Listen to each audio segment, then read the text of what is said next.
시간과 최소의 노력으로 극대화할 수 있는 것도 있구나라는 걸 타운컬 보면서 알게 됐어요. 내 차를 잘 깨끗하게 써줄까? 사용하고 난 다음에는 정리도 잘 해주시더라고요. 생각보다.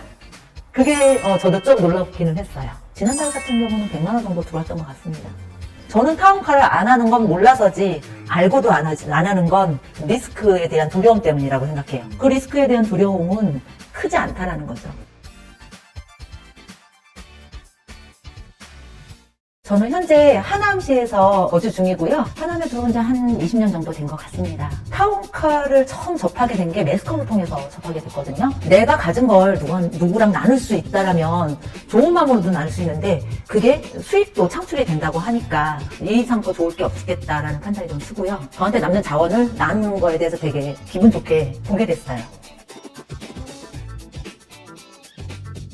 저는 좀 합리적인 거 좋아하고 실용적인 거 좋아하는 그런 사람이더라고요. 제가 좀 지나온 과거를 보니까. 근데 그 중에서 쓸모없이 의미 없이 버려진 걸 제일 싫어하는 사람이라 소비를 할 때 잘 하면 되지 않겠나. 타운카라는 플랫폼을 알게 된 순간 이게 그 프로그램에 가장 적절하지 않을까. 그리고 뭐든지 시간과 노력을 투자하지 않고 얻을 수 있는 건 단 하나도 없어요. 하지만 최소의 시간과 최소의 노력으로 극대화할 수 있는 것도 있구나라는 걸 타운컬 보면서 알게 됐어요.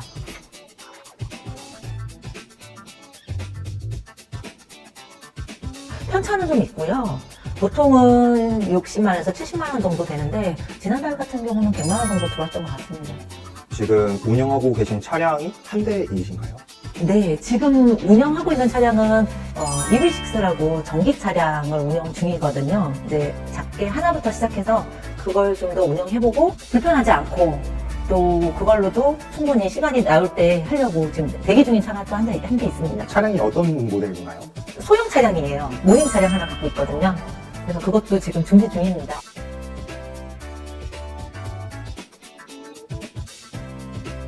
이게 차량이잖아요. 근데 차량의 제일 큰 리스크는 사고 위험. 어쨌거나 누군가한테 빌려준다고 하면 그 공간에 대한 공유이기 때문에 내 차를 잘 깨끗하게 써줄까? 그게 제일 유의할 점이지 않을까라는 생각이 들어요. 그런 차량 관리에 대해서 부분을 말씀을 안 드릴 수가 없는 게 사실 기본 렌트카 같은 경우에는 차량 관리가 좀 많이 더러운 편이잖아요. 맞아요. 저도 그게 더 걱정이 됐었던 부분인데 여태까지 뭐 크게 파손을 시키신 적이 없으셨네요. 돌아보니. 그래서 저도 늘 언제나 반갑게 나눌 수 있었어요. 예. 아무래도 이웃이잖아요.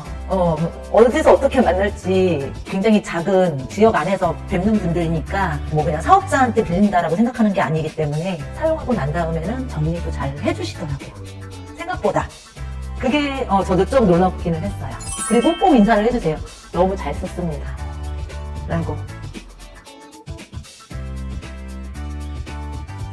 이제 수익적으로 보면 이제 계산을 수지타산을 맞춰보면 차는 원래 이렇게 그냥 사면 제가 모든 비용을 취득세, 등록세 다 내야 되고 거기서 다시 돌아오는 혜택은 없었잖아요. 그냥 사용만 하는 거였지. 근데 그걸 등록하면서 알게 된 거예요. 근데 사업자로 등록을 할 수밖에 없기 때문에 그 사업자에 관한 뭐 취등록세 할인이라든가 그다음에 부가세를 환급받는다거나 하는 내용이 있더라고요. 그래서 저는 와 이건 부수적으로도 너무 반갑다. 그걸 계획했던 건 아닌데 그렇게 된다고 하니까 뭐 또 다른 기쁨이 하나 생겼다고 하죠. 그런 혜택들을 뭔가 비용으로 뭔가 환급받았을 때 얼마 정도 환급을 받으셨나요? 거의 1,000만 원 돈 되지 않나 싶습니다.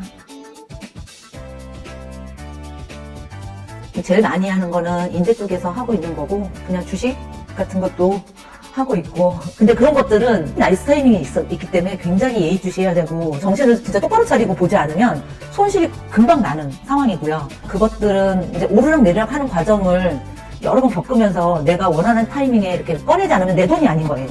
근데 타운카 같은 경우는 늘 꼬박꼬박 되어 나간 만큼 정산을 해서 지불을 해주시기 때문에 정말 너무 감사하게도 매달 통장에 꽂히고 있죠. 물론입니다. 타운카는 마지막 손익분기점이 넘는 순간 남는 돈이죠. 손익분기점은 제가 차량가액을 넘어서는 거잖아요. 그것만 기다리고 있어요. 물론 차량도 집도 다 감가상각이 됩니다만 사람들이 그렇게 투자를 하려고 하는 이유는 감가상각에 비해 훨씬 더 높은 수익률을 보여주기 때문이잖아요. 근데 타운카도 그런 구조를 갖고 있더라고요.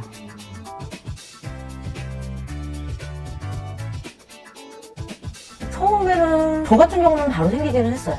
예, 안 될 거라고 생각하고 좀 등한시 준비를 좀 느슨하게 하고 있다가 바로 들어오는 바람에 처음에 차주를 할 때는 막 이렇게도 해보고 저렇게도 해보고 하면서 내가 유저라면 이라는 생각으로 이렇게 하나씩 저를 훈련을 했던 것 같아요.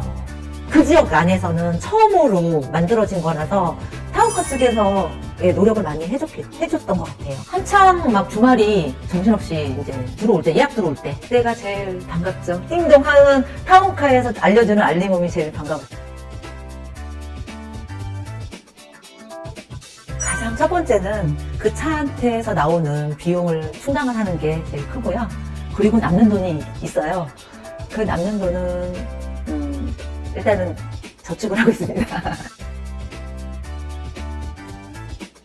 저는 굳이 가릴 필요가 없다라는 판단? 신차는 신차대로 받을 수 있는 세제 혜택과 차에서 오는 즐거움이 있겠고 새 차를 구매하신 즐거움이 있을 거 아니에요. 그분들도. 그게 있을 거고 가지고 계신 차는 또 가지고 계신 차대로 그냥 계속 비용으로만 사용하던 걸 수익으로 갑자기 전환할 수 있는 계기가 되실 거 아니에요. 그러면 어느 것 하나 놓칠 필요가 없지 않나요? 저는 타운카를 안 하는 건 몰라서지 알고도 안 하는 건 리스크에 대한 두려움 때문이라고 생각해요. 그 리스크에 대한 두려움은 크지 않다는 거죠. 경험해본 저 입장에서는. 지금 당근이 너무 많이 활성화가 됐잖아요. 타운카 또한 당근과 다르지 않다라고 생각해요.